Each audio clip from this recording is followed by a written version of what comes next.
All right. So I don't know if you all can hear me or not. Let me see if I can pull up the chat box. For whatever reason, my camera is frozen and I can't get it unfrozen. And I don't know why that is. Um, that's not what I want.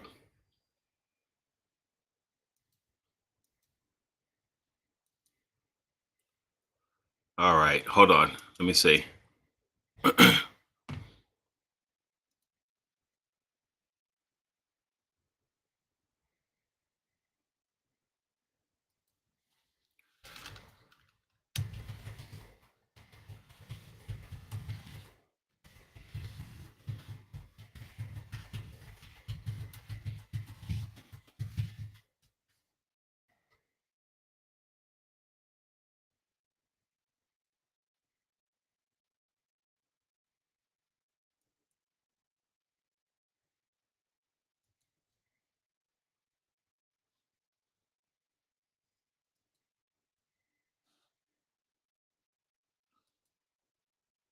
Come on.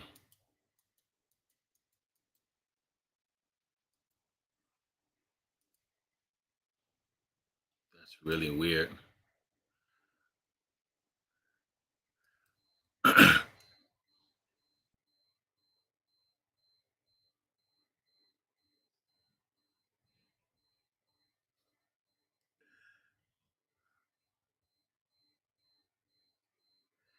So if you all can hear me, let me ask you, can you see me moving on screen? Because for me, my screen is frozen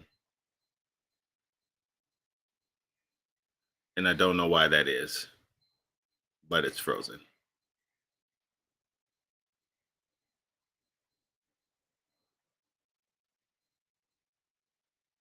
All right. Can you all hear me?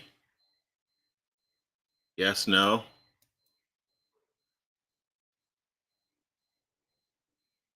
Okay.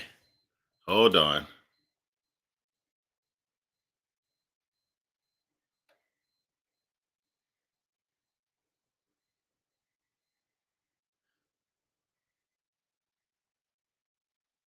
Huh. That's weird. Okay. I heard that. Hold on. Let me see what's going on here. Let me try and um let's go default camera and see. And then let's go down to 720p. It's been so long since I've used stream.io. Okay, I don't know why the Eternals is up there. I think that's the last time I used it, and that was a live stream, and it wasn't just me. It was me, Matthew, and some other fellow YouTubers. I'm not sure why the screen is freezing. Um, yeah, that's weird.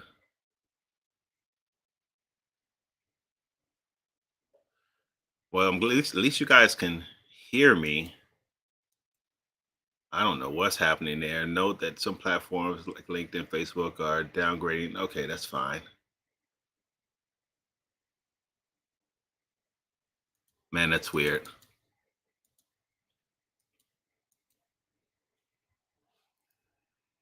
This is so weird. What is happening? Yeah, that's what I see too. That's what I see too, James. I'm frozen, but I don't know what's going on. At least you can hear me though, man. I guess that's progress. Good grief.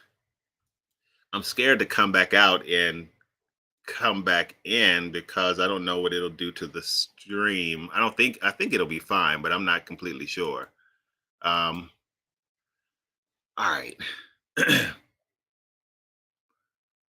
Well, at least you guys can hear me. It's something up with the camera. It's something. Oh, you know what? Hmm. I don't know how well that's gonna work. Let me try something. Let me try something here. Let's see. Let's see. Let's see.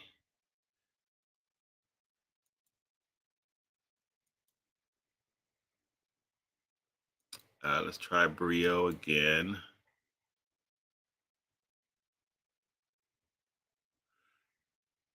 I can try and log out and come back. Well, let me try and log out and come back in. Just guys, stay posted because I don't know what's gonna happen here if I do that. But yeah, let's try it again. Let's try and log out and come back in. Let's see what happens.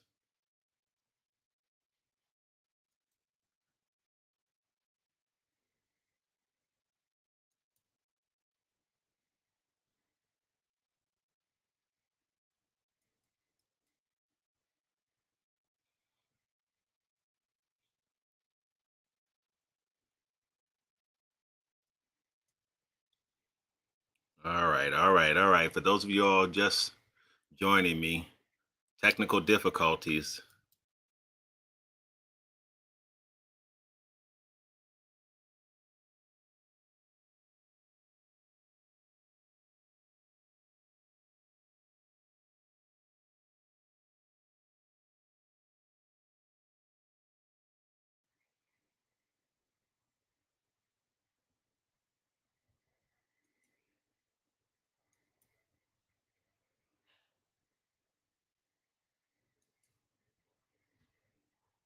What do you mean you can't access the camera?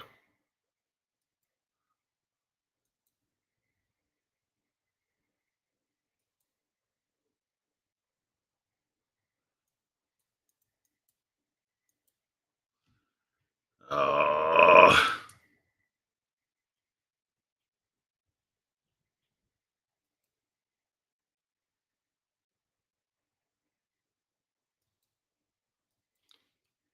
all right, come on.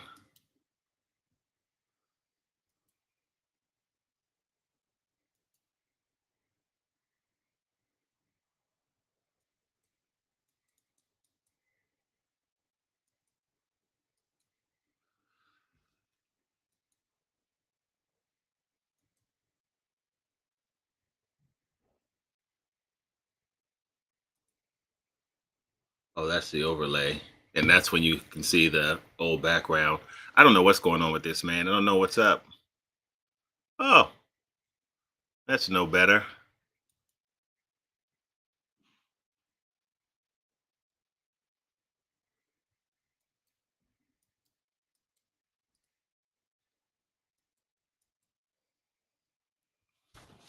You know what? All right. I'm guessing you guys can still hear me. I'm going to try and switch cameras.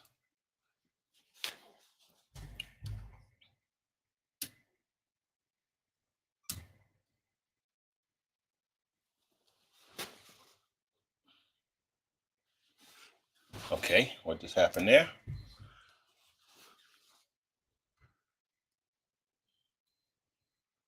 That's really blurry, but let's try and tighten that up.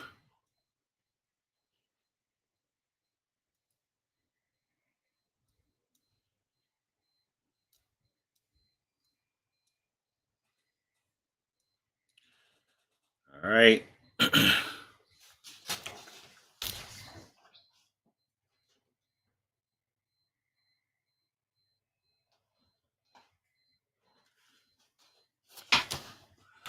Oh, let me see. All right. Turn that light down some. It's not so bright. Still kind of bright. Okay, I'm going to try and switch cameras here. I'm not even going to worry about the background. Let's see.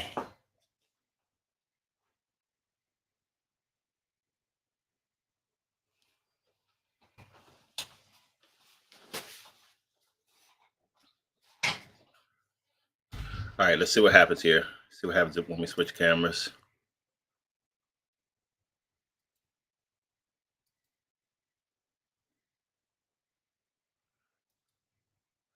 Video.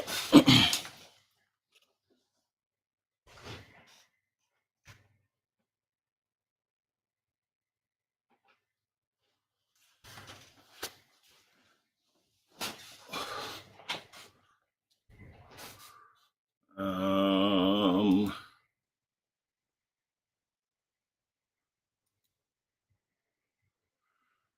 all right.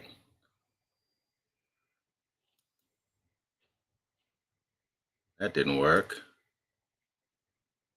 That didn't work either. Hey, what's going on, Terrence? Sorry, man. As you can see, I'm having technical difficulties.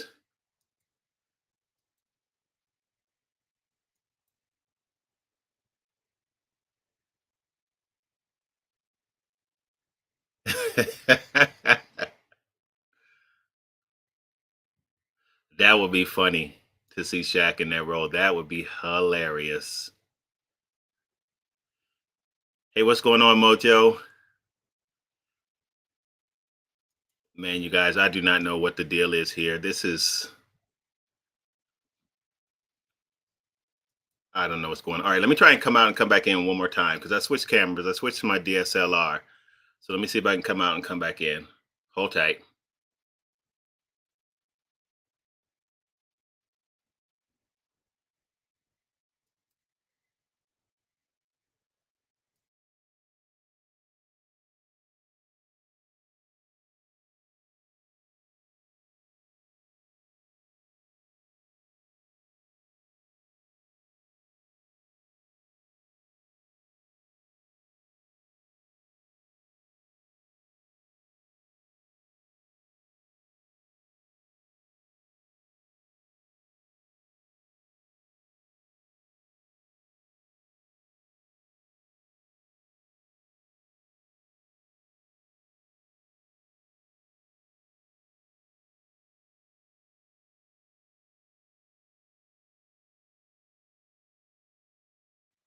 There we go. All right. I think that's better. Now let's pull up the chat again.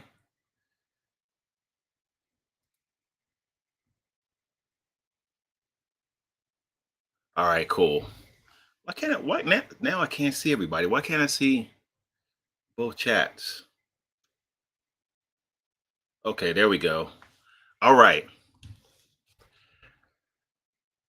Yeah, yeah, finally, man. It's I don't know what's up with uh with that camera. I was using the camera over here, but now I'm using the camera right there. So, all right, cool. Now, somebody, where did that comment go about Shaq in in Lord of the Rings? I appreciate that, T. All right, man. So listen, I really don't have anything like necessarily planned, you guys. I just wanted to hang out. I figured that we would probably get some more questions about Rings of Power since that's a hot topic. But um, I don't have any stuff like this is not a live stream, like we've done in the past where I planned everything out. It really is just chance for us to hang out. You guys can ask me anything you want. I figured some people would ask questions about Lord of the Rings since some of the comments have been like crazy. Yeah, man. You know what? It's crazy, Jinhan. I know they're doing damage control, and like I will admit now I'm worried with the more that I'm finding out about what we might have coming outside of it. Because remember, the thing that I said with the whole diversity part was it didn't bother me as much as long as they did not change the story or Tolkien's broader themes, but just the fact that they had different looking characters in there didn't bother me, even though I fully understand what people are saying about respecting the lore and respecting what Tolkien has done as it is. And I totally get that. But I know they're doing damage control now. But here's the thing that I find fascinating about this is the fact that I'm not sure what Amazon was thinking. I don't know. I mean, you would think that they would have had to have done their research. They would have had to they would have had to have known in some way, shape, form, or fashion that the fans were not gonna be happy about this. And I'm not even the diversity part I'm talking about. They talking about that too. They would have had to have known that the fans would not have been happy about this. But now all of the other stuff we're hearing too, like I don't know what they were thinking. I don't know how they thought it was going to fly. I don't know. It's kind of mind blowing to me, except to say that one thing about diversity, and this is what I was going to share with you guys. I haven't shared it with you before, but you already know it probably, is that when it comes to certain things, certain agendas and certain stuff that a lot of production houses have, I think that by and large they full well know the kickback, and for some of them they're doing it because of the money, and we can get into that. Um, but others they know what the kickback is, and they don't care. They feel like if they keep putting it in front of you long enough, you're going to get used to it and you'll accept it. And that's what I think could be going on here with Amazon.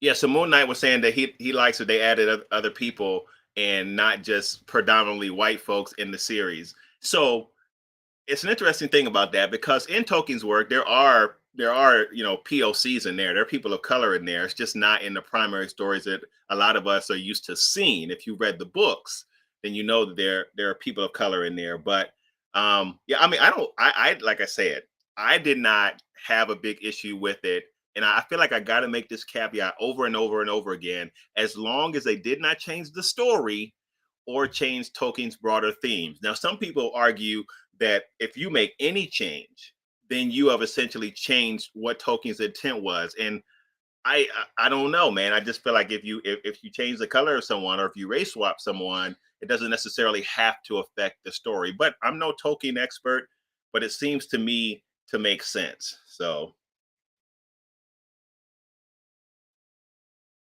yeah, Mojo, Lord of the Rings is already diverse, and we did see a little bit of that in Return of the King. We saw some of the other races that Tolkien had in his works. So yeah, we did see some of that. So I get when people say, "Well, of what we know to be a certain way, why are you switching that? Why are you changing that out, Amazon?" And I totally believe that Amazon is doing that for the sake of our current climate and probably because it's going to play well broadly, maybe not with the hardcore Tolkien fans, but it'll play well broadly and because it's going to make them money.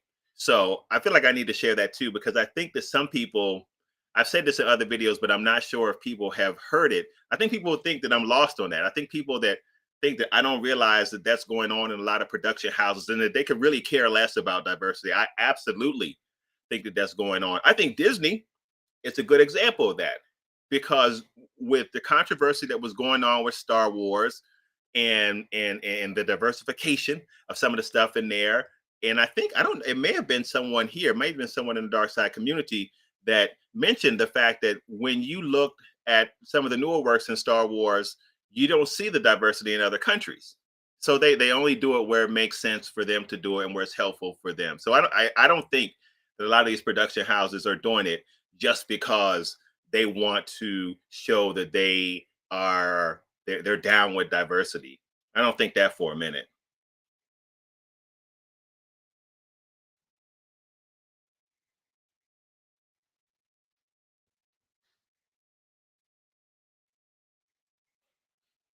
Yeah, yeah, I would agree with that. Moon Knight. Oh, Moon Knight's coming out soon. Moon Knight's coming out next month too. Actually, looking forward to that.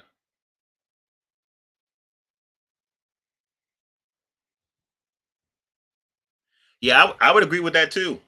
Like T, I absolutely think that that's the case by and large. That this is about opportunity and this is about what's happening currently. That's what I think. So I definitely would agree with that. But it still doesn't change my reflection of thinking that to see diversity in our movies, our TV and film is good. I still think that. Um, but yeah, I know that a lot of people are doing it for the money. Absolutely. Hey Melody, I just finished a Vikings Valhalla 2, which reminds me I've got to put the review up for that, which I really enjoyed. But even Vikings, I wonder if there'll be kickbacks from that because it had that black woman in there, and I think that she was the queen of something. But I wonder if there'll be kickback from that, even though I did enjoy the whole of the show, and even her presence in that show didn't bother me. I thought it was good. I really enjoyed it, but I didn't enjoy it as much as I did the first season of Vikings on Netflix.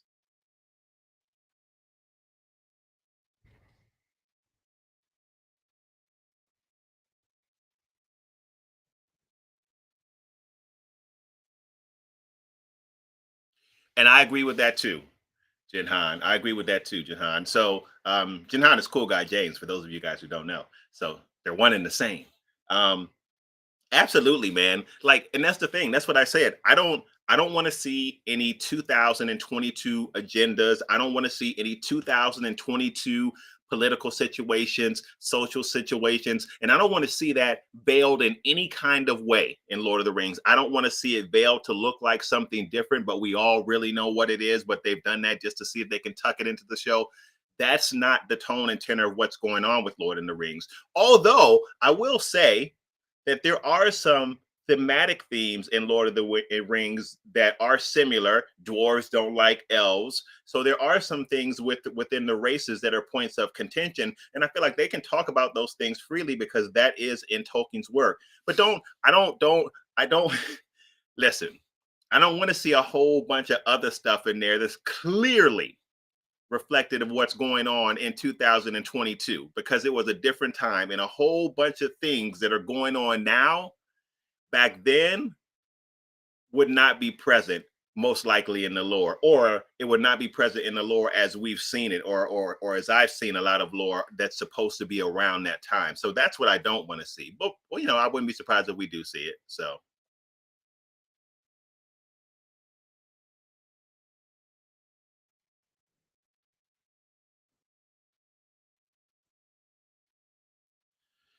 I haven't seen I was reading the comment about double toast. I forgot that I can post these comments. Woo! That's why I love this platform.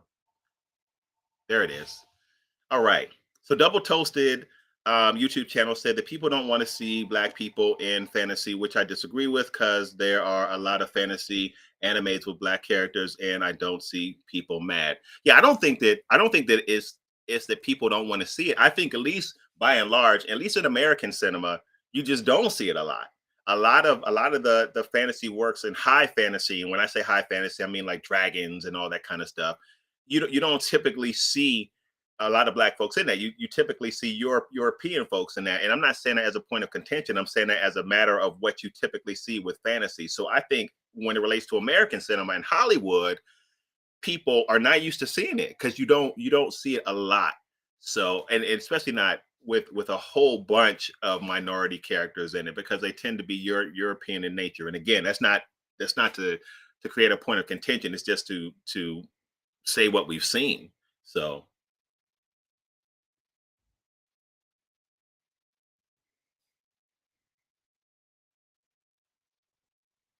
now here, let me put up.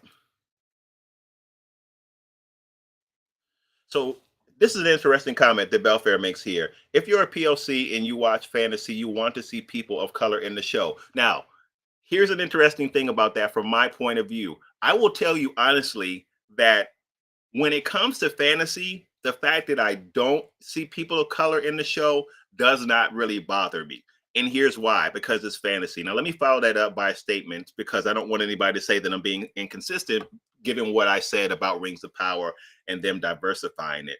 Not that I mind it because I think again, when I talk about diversification, I'm talking about across the board, not just fantasy. And I'm not talking about that at the expense of good acting. I'm not talking about that um, giving us tokenism. I'm not talking about that with people putting POCs in TV and film, and then waving the flag to say, "Look, see what we did. We dropped a POC in the film. Look what we did. We're tackling this current cultural issue or that current culture." I'm not talking about that because that's to me like that's virtue signaling, and that to me is tokenism. So, but I think diversity is a good part. But in fantasy, honestly, like I don't. It's not that big of a deal for me because you got dwarves in there. You got ents, hobbits, dragons, all kinds of whimsical creatures. So for me, it's not that big of a deal. But I can see someone just like I've said in other works where people like to see reflections of themselves. I can see the same thing being true of fantasy also. So all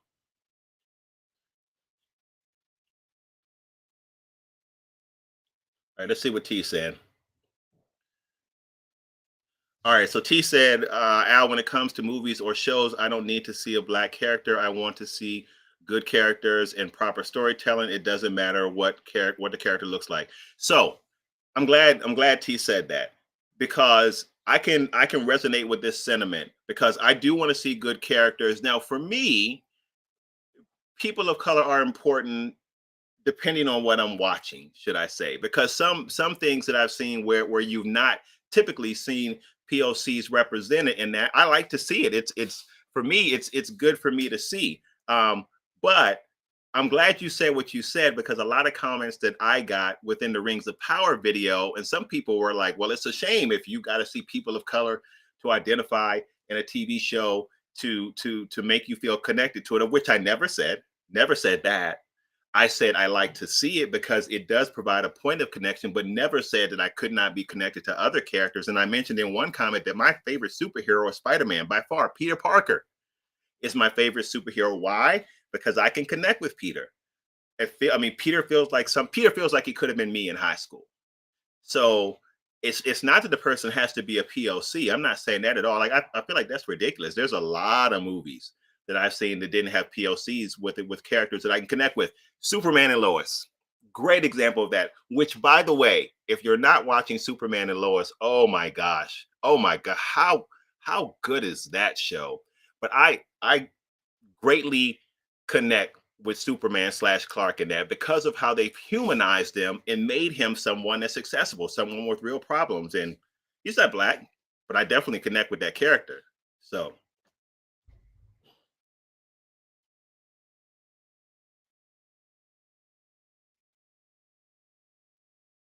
sorry guys, I was glitching for a little bit.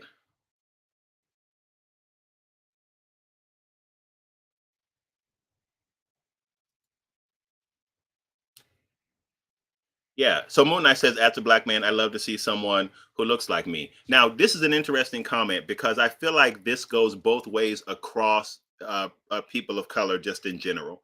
Because some people, I think it just doesn't matter to them. I think, especially when you're talking about American cinema, it doesn't matter to them as much. But I think by and large in American cinema, you just gotten used to seeing what you're seeing. But a lot of people have responses that are positive when they see reflections of themselves. Black Panther is a good example of that.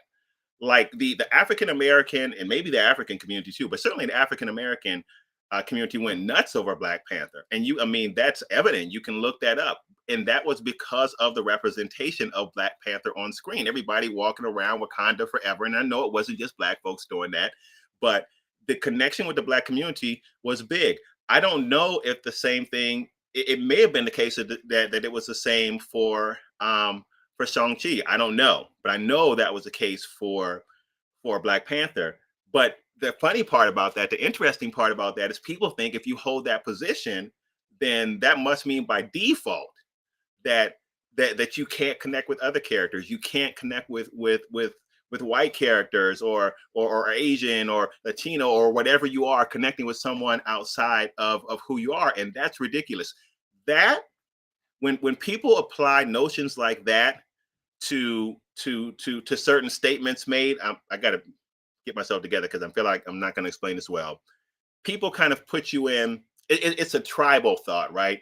So if he thinks this way about this, then all the other things that tend to come with people who think that way about this thing also apply to him. And for a lot of us, that's not true. I mean, a lot of people made comments about the Rings of Power video that were black, and they totally disagree with me. They totally disagree with me. So I've said it all the time. Like, people aren't monoliths. People think differently. People just in general are dynamic. And even though we have a whole bunch of tribalism going on in the US, but people are dynamic. People are different. They can hold one view in this category and another view in a different category. So it's hard to lump stuff in and say everybody is thinking this way about a certain thing.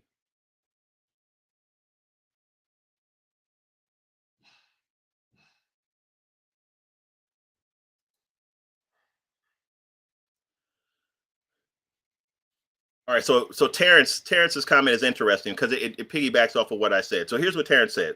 So T's saying that Al Black Panther in the MCU is just a great character who happens to be black. When you tell a great story with a compelling character, almost anyone can relate to small things, and that's true. But this is an interesting comment that T is making because for him, he's saying that Black Panther. I think you're saying this, T. If not, correct me in the comments, man. You know you're free to do that.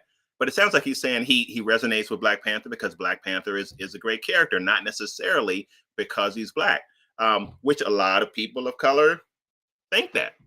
So, you just have variance across the spectrum with what people think or how people feel about those things. So it's not all the same for everybody. And I'm not here to say that it should be the same for everybody. I'm not here to say that every person of color should think the same way as all other people of color, even if the majority of those people think that way. That's, I'm not here to say that because I don't think that that's true. All right. All right. So Carlos is saying most fantasy tales in the beginning did not have folks of color. It was never thought of using a well versed known work to interject colors of different humans in a human is a weakness. It lacks creativity. Wait, let me read that again, Carlos. Sorry, man. I'm a little bit slow on the uptake. Most fantasy tales in the beginning did not have folks of color. It was never thought of using a well versed known work to interject colors of different humans is a weakness. It lacks creativity. Huh, okay. Yeah, I can see that. I can see that argument. All right. All right. Belfair G40 says true writing is key, but diversity add elements to any role. Yeah. Like, I mean, I agree with that, man. And that's the thing. You diversity is always good because it adds a layer, right? It adds a layer to any good storytelling, and if nothing else, it adds a visual layer to the storytelling. So I think that's a good thing. And again, I want to emphasize when we're talking about that, we're not talking about tokenism, we're not talking about forced diversity. And yes, I am very aware that those things happen in a lot of works today. We're not talking about that. We're talking about diversity with all the other elements that we love, right? We're talking about diversity with good storytelling, with good character development, with all of those solid things, production, all the things that go with making a good TV or a good TV show. Hold on 1 second, you guys. Hold on.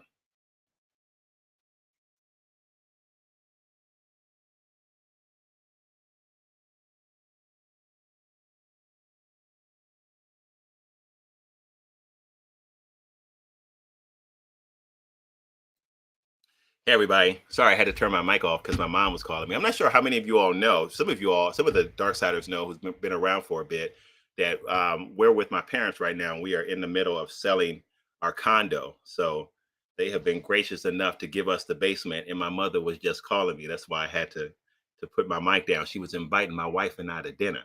So you might see her streak across the screen actually too. So anyway, um, but back to it. Yeah. All right. All right. So Cool Guy James says, while race bending is one of the issues, the bigger issue is just so many lore changes I'm hearing in the show. Yeah, me too, man. And like that's why I'm concerned. I've seen hardcore Tolkien's fan be more upset with lore changes than the wokeness. Yes. So I think that that's true. I think that that's why I'm becoming more concerned too, because I'm hearing about more things, changes to the lore, and I think that that's a violation. So I people come to Tolkien to see what Tolkien wrote. Um, and I know people are going to argue, well, that's the same thing with making an accurate reflection of the races that he created. But when you start changing the lore, I mean, why? I don't even know why you would do that. Like, and again, the scary part about that is you know that if they're making those changes, you know it is going, and I guess we'll have to wait and see, but I would almost bet the farm that you know it's going to reflect some current event, some current social or political event, and people are tired of that. People are tired of it. And that's the part that baffles me about some of these production houses. There must be something going on that we don't know, or some money flowing about that we don't know, because you would think with the fan outcry, with a lot of this going on, that they would get it, but they don't seem to get it. And I just don't understand that.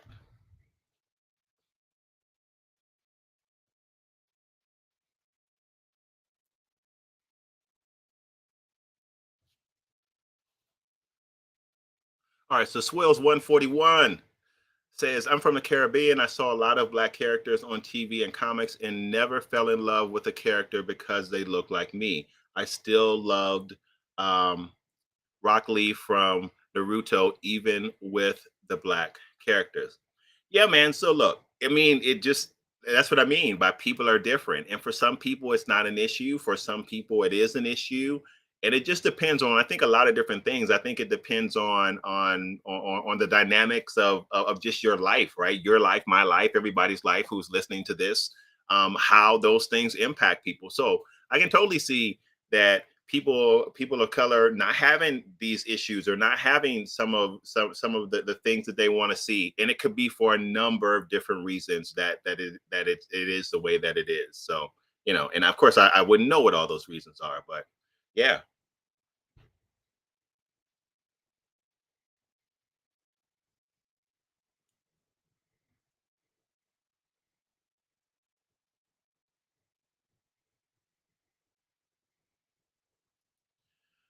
All right.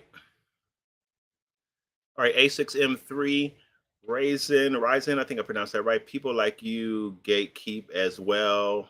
People like you gatekeep as well. So you have to explain that comment. I think I understand when you say people like me gatekeep as well, but I'm not completely sure I understand what that means. So let me see. I think you're adding another comment here. Um, let's see.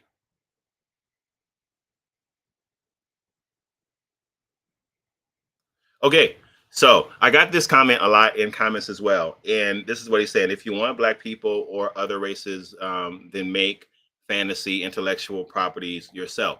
So there, so yeah, you could do that, and I mean, I have no issue with that. And there's stuff out there too. There is black fantasy out there, believe it or not. We just don't see a lot of it here, at least in American cinema. You might see it in other places. Um, but that's not my point is it's again, I've said this before. I'm not people I said in a comment, people think I'm trying to blackify everything, and I'm not. So when I use the term diversity, I'm not just talking about myself. I mean, you hear me talk about black people because I'm a black person, but I'm talking about diversity across the spectrum. That's what I'm saying. I'm not saying that, oh, well, if you want black fantasy, then black people should make black fantasy. No, I'm talking about diversity across the board. That's what I'm talking about. I mean, it's that simple. It's not me trying to, you know, all black everything. That's I'm not saying that at all. I'm not saying that at all. So I mean, I don't know how else to say that. I'm not trying to gatekeep. And I for unless people have an issue with diversity from the standpoint of agenda pushing or it being inauthentic, I don't understand what the problem is with it. I can see people's argument with Tolkien. I really can. Even though from my own perspective, I've shared what I've shared, but I can see people's argument with Tolkien. I can respect people's argument with Tolkien. I have no problem with people who have that point of view. I've said before in multiple videos, it's probably a good time to say it now. Do I think those people are racist? Absolutely not. No, that's ridiculous because they want to see a work stay the same. And the people who've laid out really good arguments in the comments about why do I think they're racist, that's ridiculous. Even though some people want to label me with that, they want to tag me with that, despite the fact that you heard me say what I just said. That's ridiculous. So it's not it's not about segregating our productions. I'm not saying that at all. I'm simply saying that diversity is a good thing, and not just from a black perspective, from a POC perspective. Period. That's it. It's that simple. That simple. I'm not trying to push another agenda. That's it.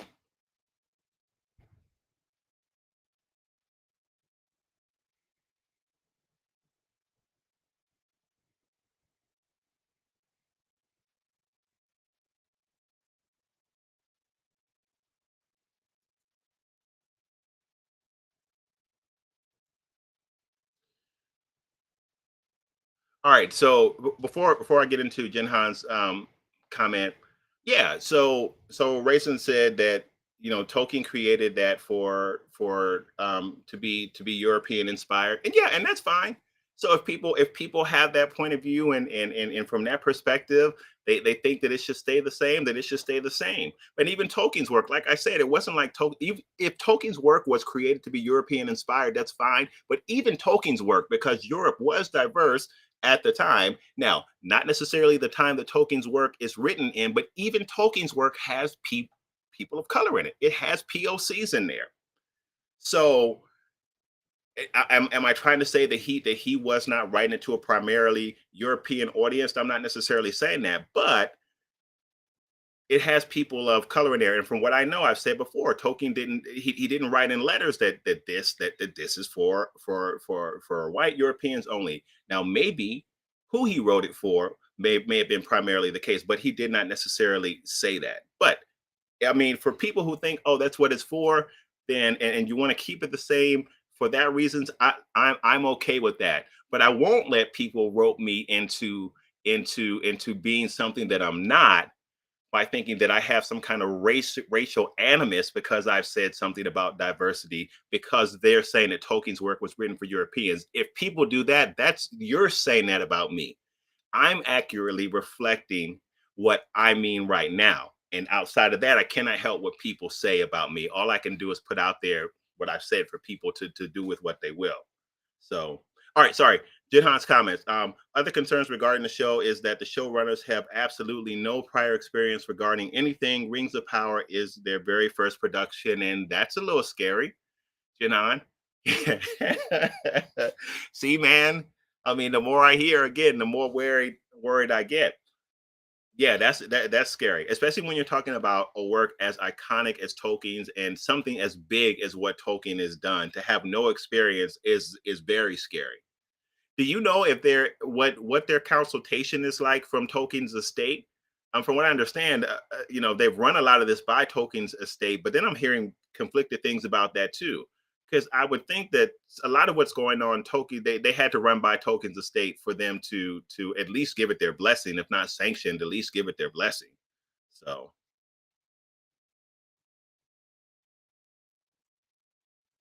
I absolutely A6M3 Ryzen, I absolutely agree with you, my friend. Absolutely. There is a lot of agenda pushing, and I'm not for that either. Again, as I've said before, hear me clearly. I'm not for any tokenism. I'm not for tokenism. Irony there, right? I'm not for any tokenism. I'm not for any push agenda. I'm not for any box checking where essentially you put POCs in shows and then wave the flags and write on, to show, look, we've done this for you. I'm not for any of that. And I've said before, the greatest example to me, and I'm a little biased here, and a lot of us know the show, is Into the Badlands. I still love the show. There are probably other great examples on TV where you see diversity interwoven into the show, but not one time do they mention it as being some kind of separating factor about a person because of what they look like. They are simply just part of the world build, and they build incredible characters and storylines around them. But it was a very diverse show. Great example of diversity without agenda pushing, without all of this other political stuff intertwined in it. And that's exactly what I'm talking about. I believe it's still on Netflix. Check it out if you can. The Wire, Moon Knight saying, is another good example of that.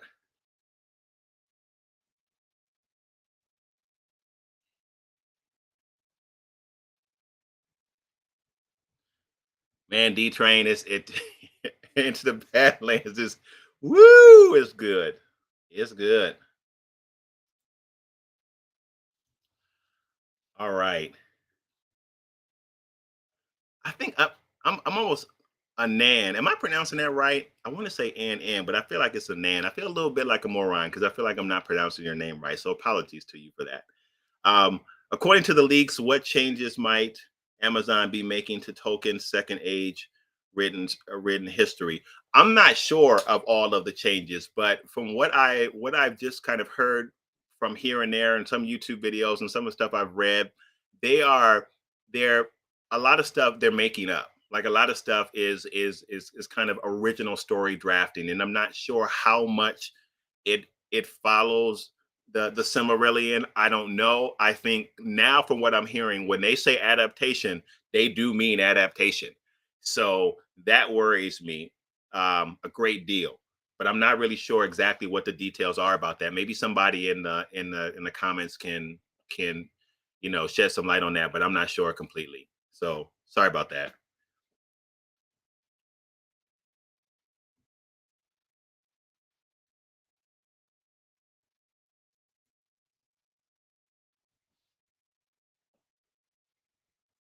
Yeah, so Mojo is saying they're making up a lot because they don't have the rights to things. But you know what? So here's the thing about that.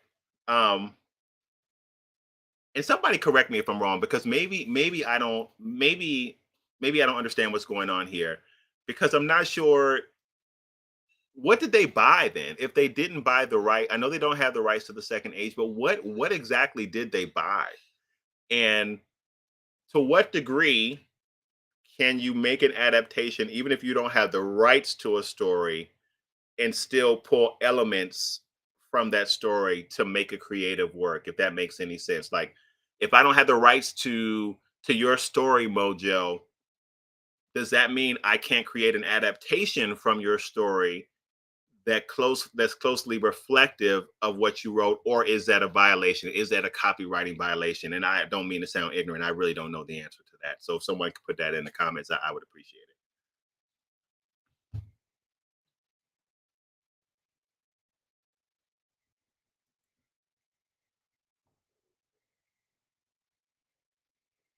So Carlos is saying they're literally doing their own version of Lord of the Rings in a nutshell. And see, this is what I'm talking about. See, so you you know, if that is true, then outside of what we get from the visuals, I'm very concerned about it. If there were no people of color in there, I'd be very concerned about it, because I do feel like when I see that sentence that Carlos has just put here, to me that almost translates into an agenda fest. A multi-million dollar agenda fest is really what I think we're likely going to see. And that worries me. So, all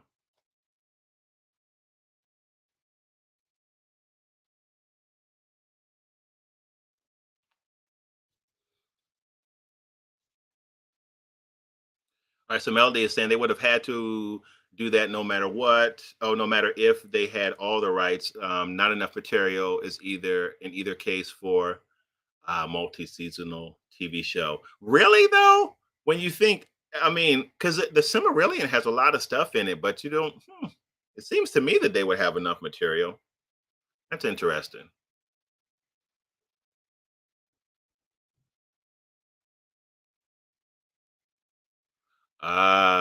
Okay. All right. So Cool Guy Jay is saying apparently they paid 250 million for those Lord of the Rings books index adaptation. Woo! Really? Well, I don't know if I would have paid 250 million for that. But that's a little scary too, even there, because anyway, okay.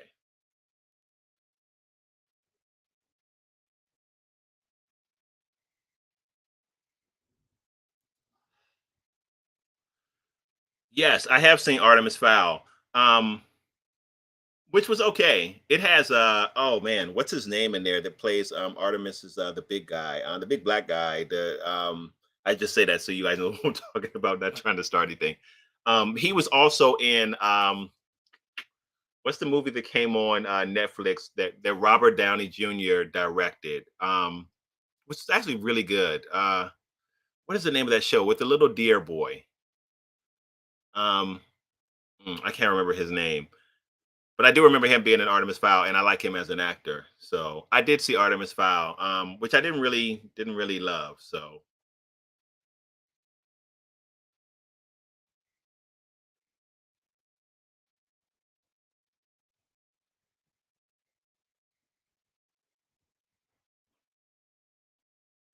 Sweet Tooth, that was the name of it. Yeah. Hope we get a second season of Sweet Tooth. Netflix, man, you never know what's going on with Netflix. Some shows they cancel, that you wonder why they did it. Then some shows they keep, and you wonder why they did that too.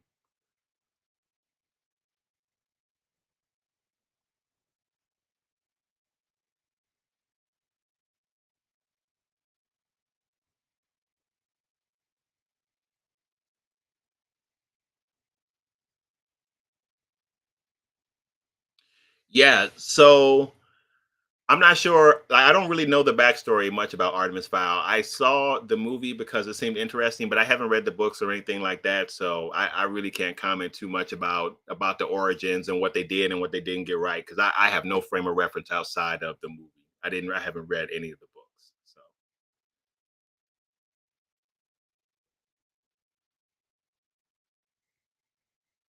Oh, that's good. So Sweet Tooth is getting a second season. So hopefully we'll see that soon.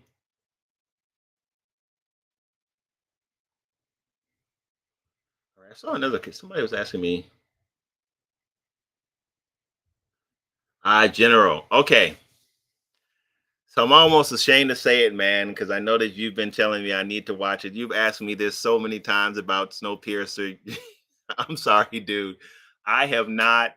I started to watch, or I started to finish, should I say, the second season, because I think we're in season three right now. So I need to catch up. I watched the first season. I watched part of the second season, but I didn't finish it, and I think we're in season three right now. But Snowpiercer looks really good, and I mean the movie was really good. So, and what they're doing with the show right now looks really interesting. I just haven't gotten around to it, man.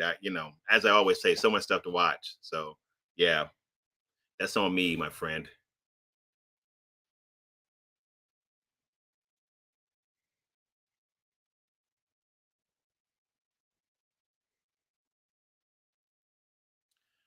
So, Movie Lovers Unite. I also recommend Raising Dion, which is another good Netflix show if you haven't seen it. Raising Dion is actually pretty good. I did finish second season of Raising Dion a few days ago, and I actually have already done a review for it. I just have not released it. And so, since you guys are here, I'll just kind of tell you what I think about it. I'll put the review up anyway. I think Raising Dion is good. I think that the issue with Raising Dion for me is that it's not really my thing as it relates to superhero movies. I know that I don't know if T is still on, Terrence is still on, but he kind of educated me a little bit more about Raising Dion because I didn't even realize Raising Dion was a comic book before I saw the first season 2 years ago on Netflix. Raising Dion is good. It is a I guess I would classify it as a family friendly superhero show. And I tend to like my superhero shows with a little more edge than Raising Dion.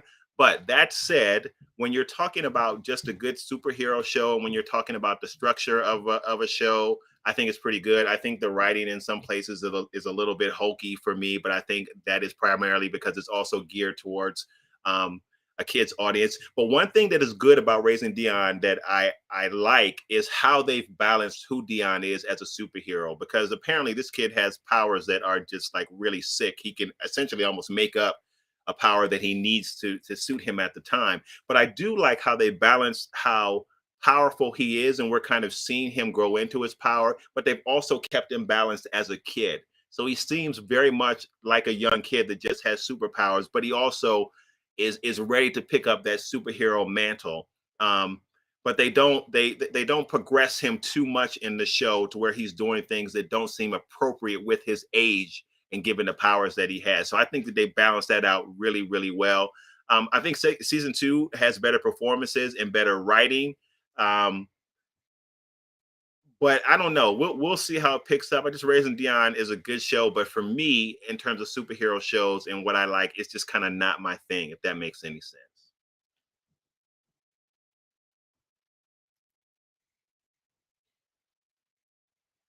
Yes, Michael, I did see Arcane Legends, and I thought it was fantastic.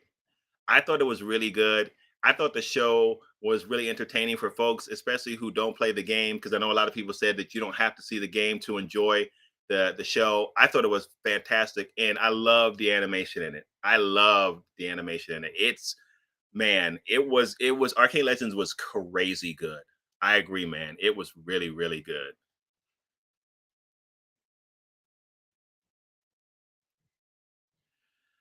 All right, General. Did I see Peacemaker? I saw some episodes of Peacemaker, but Peacemaker was a bit much for me, man. And if I'm just being real, like it was a bit too raunchy for me. I know that people were really excited about Gunn doing this work because people were saying it was kind of Gunn unrestrained because he couldn't do anything like that at Marvel. Um, so I didn't honestly, I didn't see a whole bunch of episodes in it because it was a bit too much for me. But that said, I have a lot of other YouTube buddies who really enjoyed it. If you guys saw the live stream that Rudy and I did, which reminds me, I'll link it up if you haven't seen it, and if you want to see it, we did a Marvel versus DC live stream, and I represented Marvel. guys know, of course, that I would, and he represented DC. But he talked about how much he really enjoyed Peacemaker in that live stream. And if you guys want to check the live stream, I'll put a link in the description of this video. Don't use the live stream on my channel, view it on his channel. We streamed it on both channels. We streamed it on mine and his, but view it on his channel because he was the actual originator of the live stream. We streamed it on two channels because it's really hard, honestly, when you do a live stream on someone else's channel to pull their audience over to pull your audience over to their channel. So we streamed it on both channels just so that you guys would be able to see it if you wanted to check it out. So yeah. I wasn't a huge fan of Peacemaker in general, but I know a lot of people love it. A lot of people raved about it. So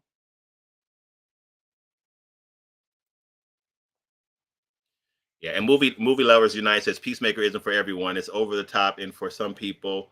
And I respect your opinion. Yeah, it just wasn't my thing. But like I said, man, a lot of people really enjoy Peacemaker.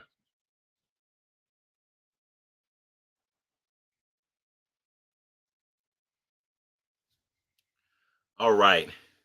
If anyone is interested in an alternate Viking Valhalla, the final season of The Last Kingdom is coming March 9th. All previous four seasons were great. And after the fifth season, it's getting a movie.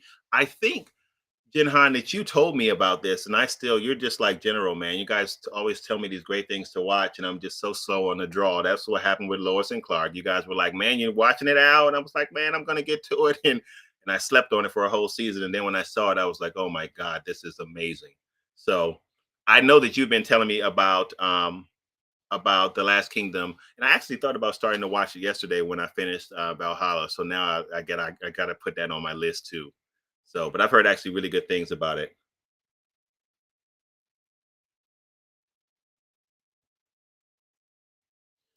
Right. Okay. From Joel, as long as the Rings of Power is well written, I don't think the casting decision will be worth criticizing. Good story requires good characters. That's it.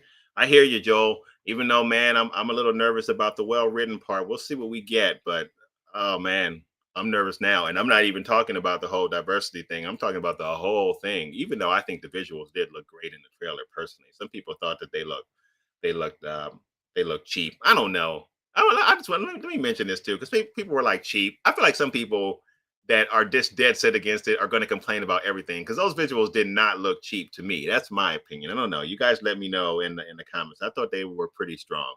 So in the teaser rather.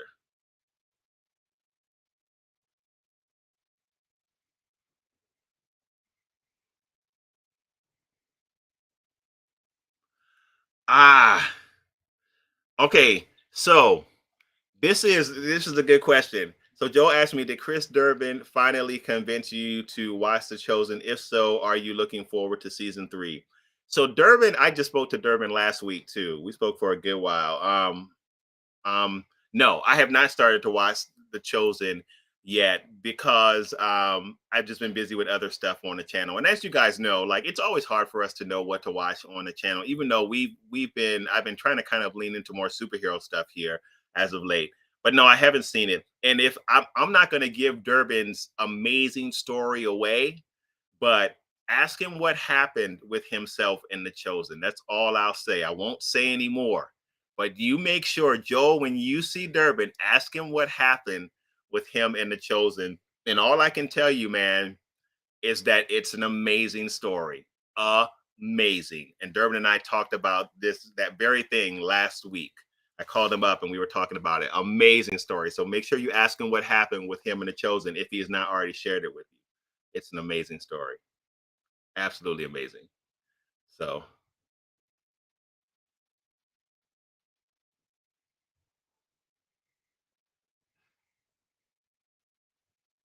all right.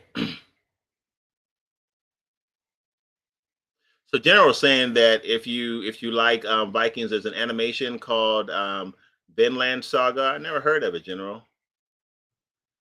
So much stuff to watch, man. There's so much.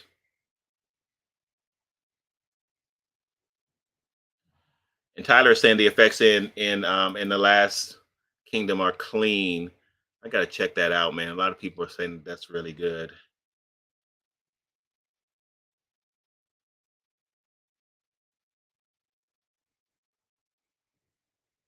Yeah, Carlos. If you're talking about Rings of Power, that's what Jen Han was saying. That, or I keep I keep switching back. Jen Han and Cool Guy James. Um, he was saying that the showrunners are new, so the writing will be subpar. I hope not, man. I hope not. Everybody starts somewhere. That's all I can say about that. So I hope not. Ah,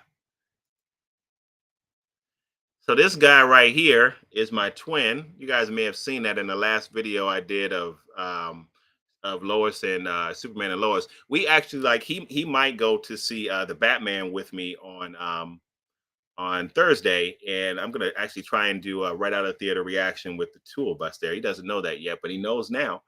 Right out of theater reaction to the Batman. So looking forward to that.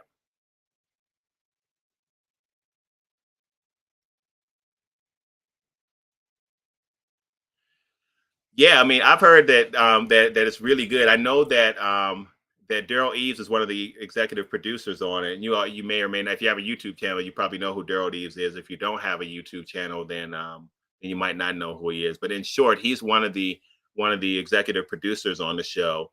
And I think that Durbin actually has met Daryl Eves too, but he also happens to be probably one of, if not the foremost YouTube expert probably on the planet.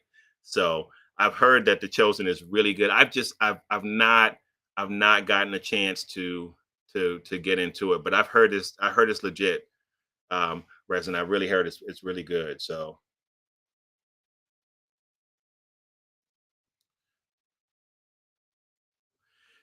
for me, um, Tyler's asking the question: do you enjoy any anime or manga? I know some of the Darksiders on here now watch both. I personally watch some.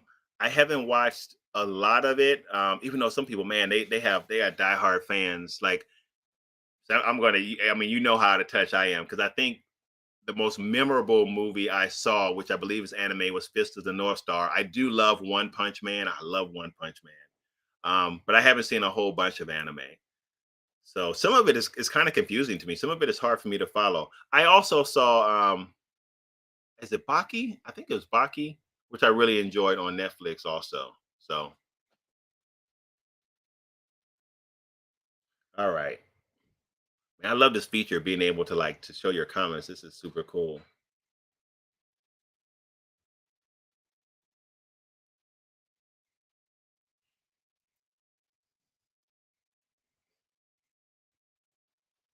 Yeah, yeah, it's amazing, man. That story is amazing, man. I hope that he one day he does a video about it and he just kind of tells the story because we talked about that for a long while. It's an amazing story. Really happy for him. Really happy for him. Durbin's a great dude. If you guys don't know who he is, he's it's his channel is Durbania. I'll put a link in the description at the bottom in the description of this video. Can't get the words out. And check him out, man. Durbin's a really good guy. Great channel too. So, all right,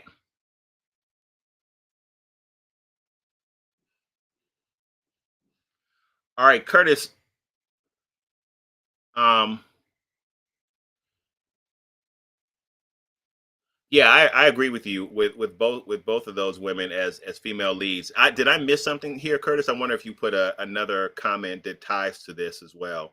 But no, I think that those women are great female leads also.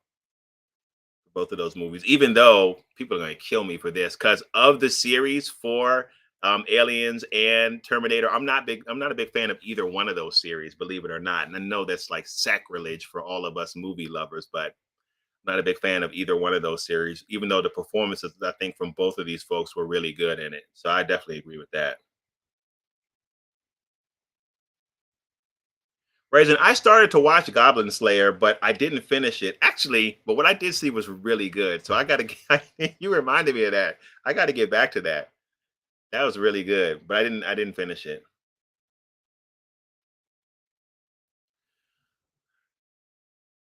Oh yeah. So do I have any other hobbies? Gaming, sports. So I do. I do still do some of the folks on here know. I've been like a long time practitioner of martial arts. That was one of the reasons that Into the Badlands was so fun because of the types of different martial arts in it. So I've done Chinese martial arts for a long time, and I'm trying to get a black belt in Brazilian Jiu Jitsu if it doesn't kill me first. And I hope none of my instructors are on and seeing me say that because I haven't really been back to class in a long time. So yeah, so that's some of my hobbies, the martial arts. I love anything working with my hands. Like we've been working on the condo now, and I've done a lot of work myself. Dang near electrocuted myself more than once, doing some electrical work. So I love almost anything where I'm working with my hands. Love to do work on cars and things like that. That comes from my father's side of the family. I actually love to draw and paint also as well. I went to well, initially when I went to college in undergrad, I came in as actually a fine arts major for drawing, painting, and things like that. I ended undergrad with a degree in philosophy, but I came in as fine arts. So yeah, those are the things I love to do. I actually love to exercise, but I also love milkshakes as well. You can see how the two of those don't go together. As a matter of fact, I still got a little bit left in here. Let's see if we can finish this off. Um, See, that's good stuff. Yeah, so those are just some of the other hobbies that I have, and most of you all know that I'm married as well. We're going into year 4, year 5. See, boy, I almost got in trouble there. Year 5. Woo! Messed that up. All right. All right. Sorry, folks. I'm trying to get to the comments as much as I can.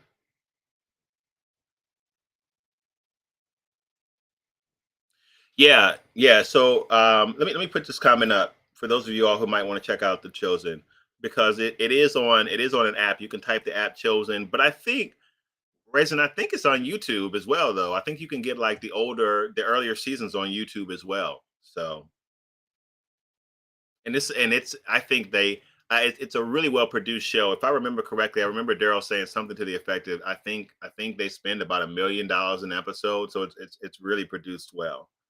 So,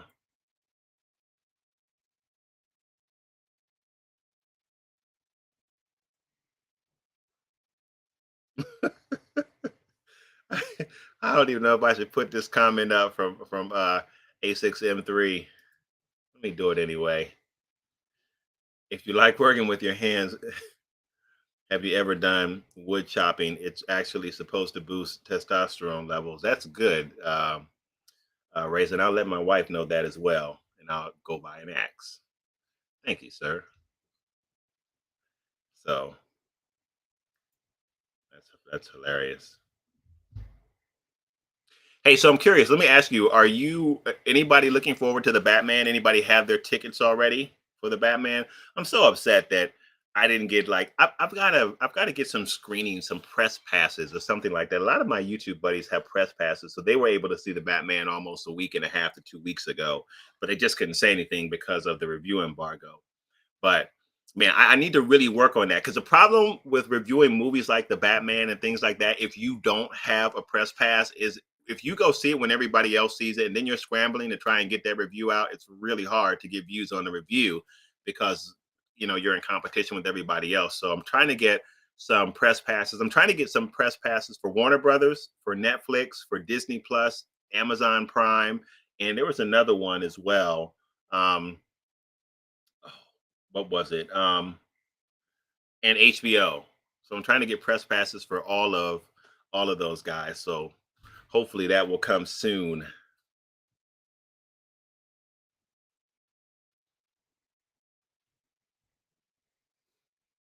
All right.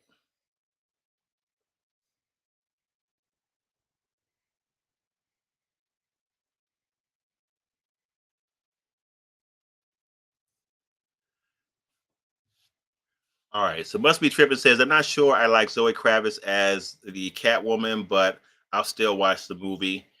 Yeah, I'm not really watching it for Zoe, even though I think that she will be okay. I still think Anne Hathaway is the best Catwoman we've ever had, and I'm taking that all the way back to Eartha Kitt. For those of you guys who remember her, I just love Anne Hathaway's depiction of Catwoman, and that may be because of how what's his name, how Nolan um, portrayed her in the Batman movie. So she's still my favorite. of all the cat women. So I don't know. You know, Zoe might be all right. But what makes me most interested about the Batman is that we've had so many Batman movies. Like you think about it, and let's start with Tim Burton's Batman. I know we've had some prior to that, but let's start with Tim Burton's Batman.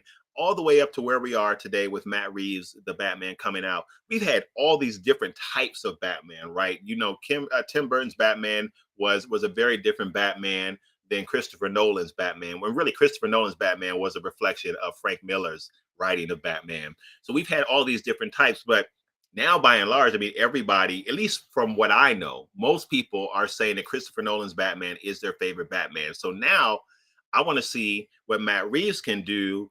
And I'm super excited about Matt Reeves working on his property. And all of that excitement for me comes from what he did with Planet of the Apes.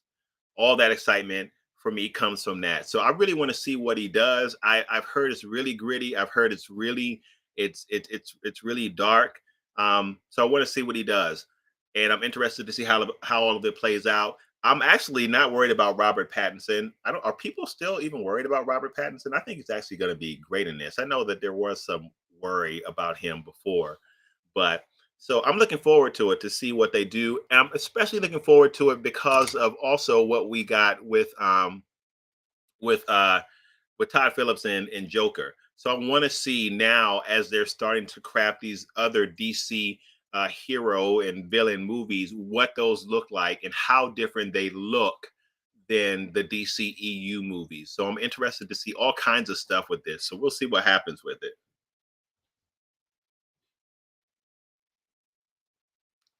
All right, let me see. I don't know. So Mojo said, "How dare you?" I don't know if that's directed to me or another comment. So Mojo, if that's for me, man, you got to follow it up. Ah, okay, okay. All right, Batflick wins the Batman poll all the time. Bale is second. If you say so, man. I don't know about that one, buddy. I don't know about that one, my friend. Gotham's Catwoman wasn't bad, General. I agree with that.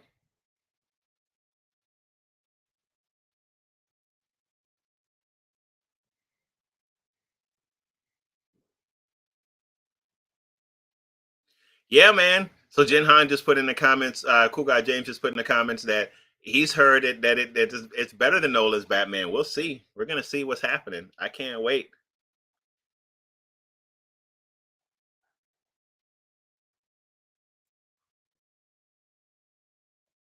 All right, Matt Reeves is basically building a Batson verse with the Batman trilogy films. R-rated Penguin HBO Max show. I heard about that spinoff show too, and GCPD HBO Max show. So here's the thing, man. When I hear about stuff like that, or when I hear about people building kind of these ultimate uh verses, it just makes me think. So what the heck is going on with with the DCEU? And from what I understand, I know the Flash movie is supposed to kind of reset things, but it's weird, man. It's very strange that you get these standalone movies that do so well, but then when I don't know what's going on, then when you try and add these characters or really fortify the DCEU, things don't really work as well. And I'm not really necessarily including the Snyder cut, which I guess you could, but I don't know. It's the weirdest thing to me. Let me tell you what I think about that, and then we'll get back to some of the comments, some of the questions in the comments. What I think about that, I think that the one of the reasons that DC has such a difficult time is because the fan base is torn. And I feel like, and if you're a DC fan, you can let me know in the comments whether this is true or not. I feel like there is one half of the DC fandom that likes the darker, edgier DC superheroes. And then there's another half of the DC fandom that doesn't want to see them go as dark. This half that doesn't want to see them go as dark would be the folks that really want to stick to kind of the true origin of DC heroes because they were not dark in nature. And then there's another half that wants to see the DC kind of go dark, and that's why I think DC has a more difficult time than maybe even Marvel because you have a split between the fandoms. I could be wrong about that, but I think that makes it hard to make movies that are universally enough accepted to be good. Um, that's just my thought on that.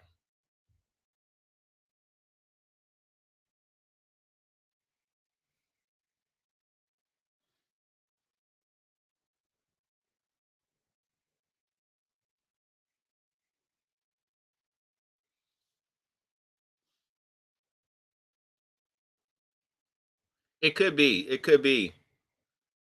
I was responding to Just Trip, and he was saying that it seems like that they're just testing the market of these different verses.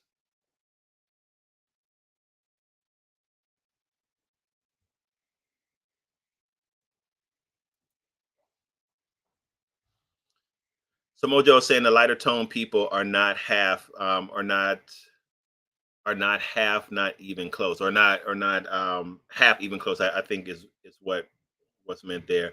Yeah, I mean, some people love it, man, and like I've seen the fandom like go nut. Like some of the fandom were they were really upset about what happened with Superman, and even the Snyder cut.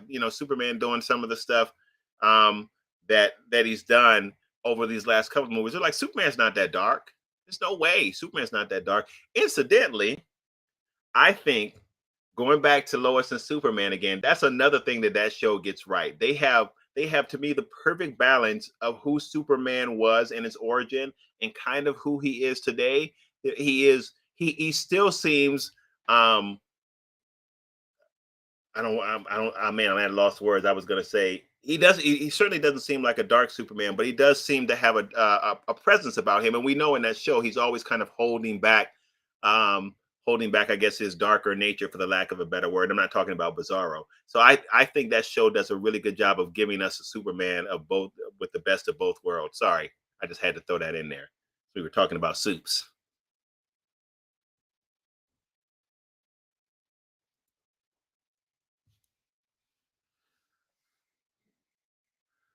All right.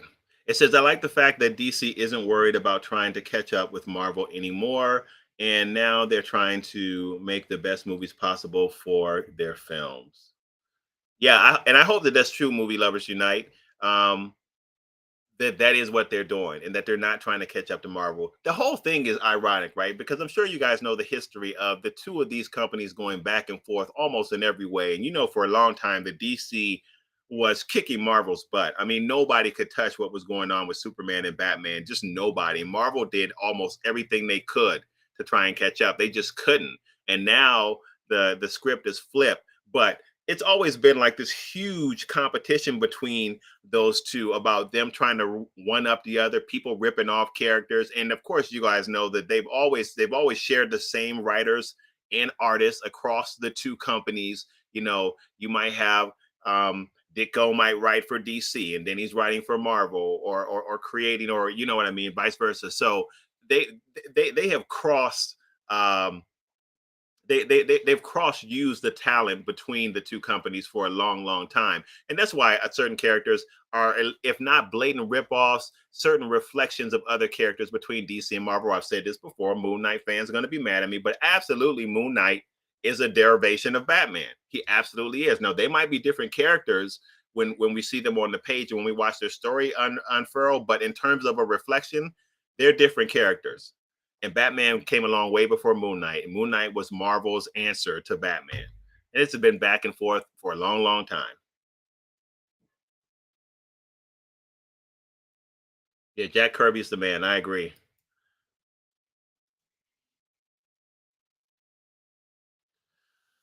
All right, for DC, on one hand, unlike the MCU, the tone between films can be inconsistent, but on the other hand, the films don't feel like they're all cut from the same cloth.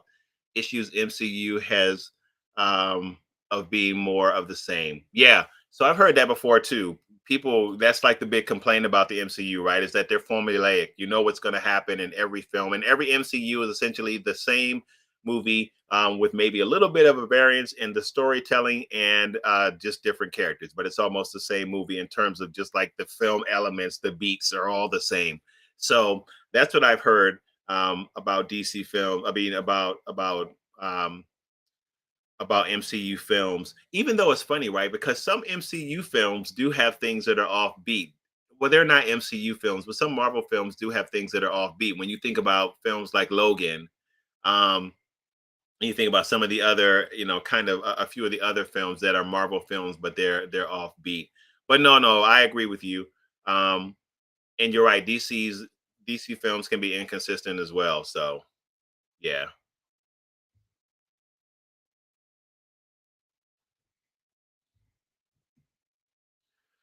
What time we got? All right. All right, guys. So I got to land this plane.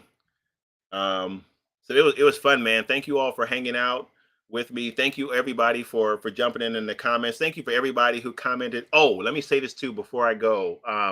With the whole Rings of Power thing. So it's doubtful unless something just crazy comes out that I will make more videos about Rings of Power. Even though those videos did did well in terms of views and things like that. And the reason that I probably won't make a lot of them um, is because, man, they're draining. Like, I don't know how people do it. Channels who all they do is make videos complaining about woke this or this and that or whatever. How do they do it, man? How do they sustain the energy to make constant video after video about what's wrong with something? It's draining. It is so draining. So I mean, might be some more videos that come from it. I don't know. And like I said, if stuff comes up on the channel, we're not gonna shy away from it. We'll tackle stuff. We'll always try and keep it respectful. But man, I don't know. I couldn't make videos like this indefinitely, even though I've really enjoyed the conversation, but it's so draining. So I'm hoping of a lot of the new folks that we do have that are subscribers that did come from those videos will stick around, because as I've said, there's so much more stuff to talk about than just that type of stuff. So, you know. Yes, yes, yes. So sorry, Jinhan. Jinhan's asking me about The Witcher 2. You know what's funny is I actually did do a really short review of The Witcher 2, and I don't think I ever put it out. But I will do a review of season 2 of The Witcher 2. I think I remember you saying that you were not a big fan of the second season. I actually thought it was really good. Because I thought they did a lot of things right. But I thought I remembered you saying that you weren't a big fan of season 2 of The Witcher. I could be wrong. All right. Sorry, Lisa. I just caught your comment. Um, Off the subject, I'm still upset about Into the Badlands not coming back low. That is how I found you on YouTube. Yeah. Now I don't even know what to say about that. I mean, I think a lot of us are upset about it. And here's the wild thing about it: when you look at when I look at my analytics, that still some of the most popular channels are those Into the Badlands videos from way back in the day. So it's yeah, it's a shame. But wow, so you're one of the OGs. So thank you for staying with us, and hopefully we'll continue to see you in the future. I do want to try and pick a time to live stream at least once a week, because I want to start making that a staple again, because it's just fun to hang out with you guys. So what I think I'll do is, this time Sundays work pretty good for me, but I don't know if that they work best for everybody. So what I'll do is I'll put out a poll, um, and then in the community tab, and then if you guys can just answer what works best for you, then we can come up with a time that works best for everybody. So all right. Yeah, I know, Jinhan. I thought I remembered you saying you didn't really like it. I thought it was good though, because I thought they avoided some of the trappings of what hurt season one of The Witcher, and you know, so all right, everybody. All right, guys. Thanks for hanging out, man. As always, I appreciate the support. Much love, man. Love you all. And season three of Warrior, yes, and I know that that's coming too. I'm so glad that they saved that show also for Warrior. Stop making comments, Jin Han. I'm trying to land the plane, man. You keep you keep putting comments out. Maybe those aren't for me. Maybe those are for the community. All right. Okay, everybody. I'll see you guys. Thank you. Also make sure you check the description, because there'll be some links in the description below. I do want to put a link from Critical Drinker, and so you guys can see the comments that he made on Rings of Power, because he doesn't really agree with my point of view, but it's a really good video that he made about Rings of Power. So guys, make sure you check that out. All right, everybody. I'll see you all. Bye bye, everyone. I'll see you guys on the next video. Peace.